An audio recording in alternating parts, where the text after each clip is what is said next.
Credit policy के बाद उतार चढ़ाव के बीच कमजोरी के साथ ट्रेड करते हुए बाजार दिन के निचले स्तरों के आसपास। अब बड़ा सवाल है कि पॉलिसी के बाद की दिशा दशा क्या रहेगी और कल होने वाली हफ्ते की एक्सपायरी के पहले क्या करें तैयारी। स्वागत है आप सबका फाइनल ट्रेड में। नमस्कार, मैं हूं अनिल सिंह। और नमस्कार, मैं हूं दीपांशु भंडारी। पॉलिसी के बाद थोड़ा सा जोश आया था बाजार में, पर वो फिसलते हुए दिख रहा है। कैसे समझना है बाजार का एक्शन, और जैसा अनिल जी ने कहा कल की एक्सपायरी के लिए कैसे करें तैयारी, उस पर करेंगे चर्चा। पर पहले बताएं सर, इस समय की बड़ी बातें क्या है? बड़ी बात यही है दीप की 16,350 के आसपास निफ्टी ट्रेड करता हुआ दिख रहा है, कल के लोज लेवल के आसपास, और ये सबसे आखिरी और इम्पोर्टेंट सपोर्ट लेवल है क्लोजिंग करने के लिए आज से, जिसका जिक्र हम लगातार पिछले 2 दिनों से कर रहे हैं, और वहीं पर ट्रेड करता हुआ दिख रहा है। सो नीचे इस वक्त निफ्टी आपको माफ कीजिए, निफ्टी आपको 50 अंक नीचे नजर आएगा और बैंक निफ्टी आपको लगभग 75 अंक नीचे नजर आएगा, 35,000 के नीचे। एफएमसीजी और प्राइवेट बैंक ज्यादा कमजोर आपको नजर आएंगे आज के सेशन में, लेकिन थोड़ी बहुत खरीदारी आपको दिखेगी रियल एस्टेट शेयरों में। सरकारी बैंक और मेटल थोड़े मजबूत है आज के सेशन में, और कमजोरी की कुछ वजह हमारी अपनी है, कुछ वजह बाहर से। 125 अंक नीचे आपको डाउ फ्यूचर्स दिखेंगे और यूरोप के बाजार हल्की फुल्की कमजोरी के साथ नीचे ट्रेड करते हुए दिखेंगे 1/4%। तो अब तक की बाजार की यात्रा थोड़ी इस तरह की रही है, उतार चढ़ाव के बीच कमजोरी का माहौल इस वक्त जीत। एक आशा की किरण आई थी sir, RBI policy behind us, जैसा हम डिस्कस भी कर रहे थे, कुछ ऐसा नेगेटिव नहीं आया, 0.5% सबने प्राइस इन करी। जैसा हम डिस्कस भी कर रहे थे, कुछ ऐसा नेगेटिव नहीं आया, 0.5% सबने प्राइस इन कर ही लिया था। कमेंट्री भी गवर्नर साहब की ठीक ही रही, बस एक वो इन्फ्लेशन प्रोजेक्शन उन्होंने बढ़ाया। पर ऐसा क्या बाजार ने देख लिया सर, ये पॉलिसी इंपैक्ट है या फिर ऊपरी स्तर थे, मुनाफा वसूली आगे दबाव आ गया? आज का सेशन दीप एक बार है ना जरा, हाँ, निफ्टी और बैंक निफ्टी को भी दोनों चार्ट एक साथ ले आइए और वो चार्ट दिखाइए, दिन के चार्ट, और उसके बेसिस पे मैं बताता हूँ कि क्या हुआ है। जी, पहले हमने शुरुआत की, हल्के फुल्के कमजोरी के संकेत थे, कमजोर शुरुआत होना था, सॉरी मजबूती के संकेत थे, मजबूत शुरुआत हुई, और उसके तुरंत बाद ही हम पॉलिसी के पहले नर्वस हो गए। पॉलिसी के पहले हम दिन के नीचे निचले स्तरों पर गए।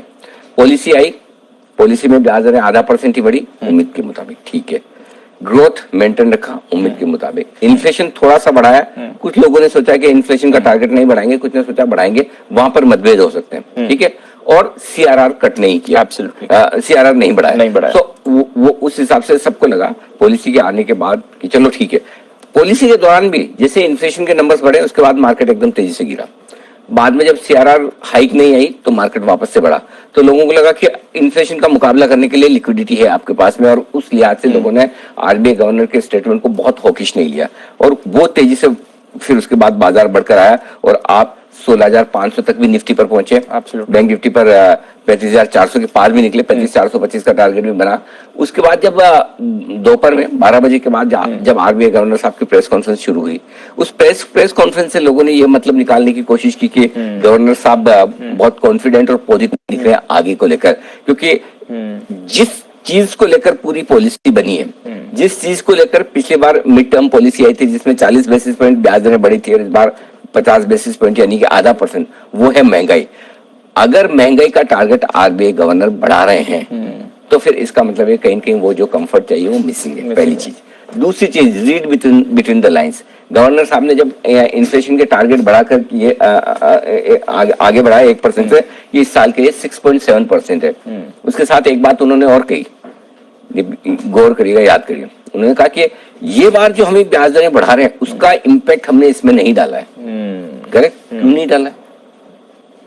इसका मतलब ये कि कहीं के अभी उन्हें तब भी रिस्क दिख रही है। नहीं तो कह सकते थे कि हम अब ब्याज दरें बढ़ा रहे हैं और चलिए हमारे इन्फ्लेशन का टारगेट 6.7 नहीं होना चाहिए, 6.2 होना चाहिए, 6.1 होना चाहिए, 6 होना चाहिए, जो भी होना चाहिए, लेकिन उसको भाई आप 0.5% ब्याज दरें बढ़ा रहे हो तो आपको पता है ना उससे महंगाई कम होगी, तो आप ब्याज दरें बढ़ा भी रहे हो फिर भी आप कॉन्फिडेंट नहीं हो कि मैं टारगेट को नीचे लाऊं। करेक्ट। इसका मतलब बहुत ज्यादा आपके हाथ में है नहीं।